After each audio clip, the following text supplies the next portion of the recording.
This is Excel Tips, a podcast for accounting and finance professionals, brought to you by CPA Australia.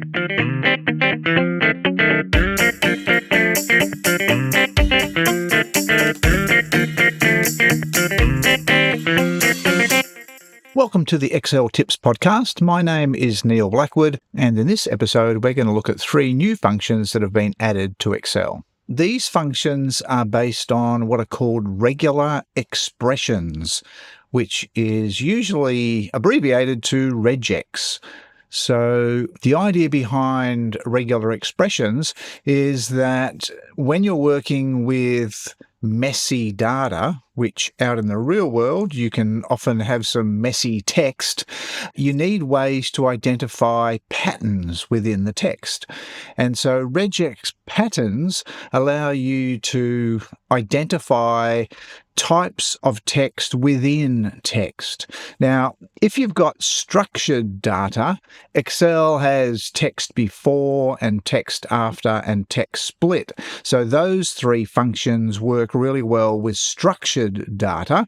But if you have to handle messy data, you can do that now with these regex functions. So there's 3 of them as well. Each of them has the regex, so REGEX, a prefix, and there's REGEXEXTRACT, REGEXTEST, and REGEXREPLACE. So the REGEXEXTRACT enables you to use a pattern to extract some text from other text. In the example video, which I highly recommend you check out because it's got examples of all of these, we can extract the email address from a sentence, no matter where the email appears in the sentence. The REGEXTEST function will return true or false depending on whether the pattern is found within the text. And then the REGEXREPLACE allows you to replace a pattern with some other text. That one I can't really see a lot of use for, but it's there if you need it. Now, the patterns that you use have to be enclosed in quotation marks, and they use a whole lot of different codes to represent characters. I won't go into them because explaining them won't make a lot of sense. The video goes through them, so suffice to say that you need to build up the pattern using the codes surrounded by the quotation marks, and that allows you then to identify the specific pattern within a text string. So you can use patterns to identify words, numbers, dates, and, as I mentioned, email addresses. And the example in the video uses the email pattern for a number of its examples. Now, one concept you need to get your head around is something called white space. So when you're working with data that comes from systems or data that's coming from the internet, so you'll often find that there's extra characters that aren't standard. So the space character is pretty straightforward, but there are a number of other characters that can be used to separate text. And that can be the tab, could be a line feed, a form feed, a carriage return. All of these different characters can split up text.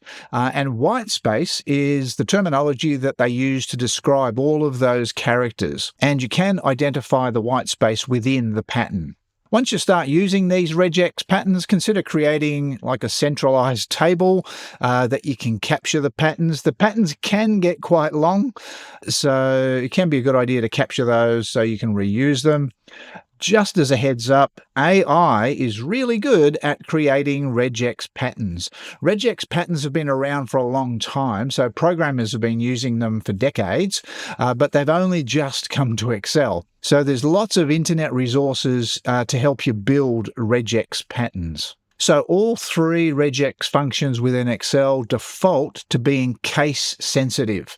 Okay, so uppercase and lowercase. Now, each of them has an option that you can change so that if you don't want it to be case sensitive, you can just change that setting and that will it will be case insensitive. So as well as the 3 new functions, Excel has updated 2 existing functions to use regex patterns. They are XLOOKUP and XMATCH. Both of those can take a pattern as its first argument, and then under the match mode argument, you can use the number 3 to specify a regex match. So what that allows you to do is to look something up based on a pattern rather than an exact sort of match. So that's in XLOOKUP and XMATCH.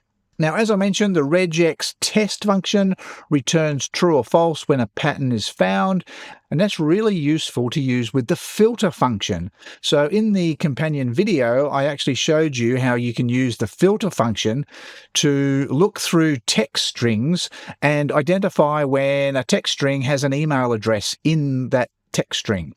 And the follow-on from that was to show how you can use then the hyperlink function to create a link that when you click on it, it'll actually open your email client and allow you to create an email based on that email address. So data can be messy, and the regex functions provides the tools to enable you to handle that messy text and make some sense of it. Hope you found that useful. Thanks for listening. If you're enjoying this podcast, you should check out our in-depth business and finance show, In the Black. Search for In the Black on your favourite podcast app today.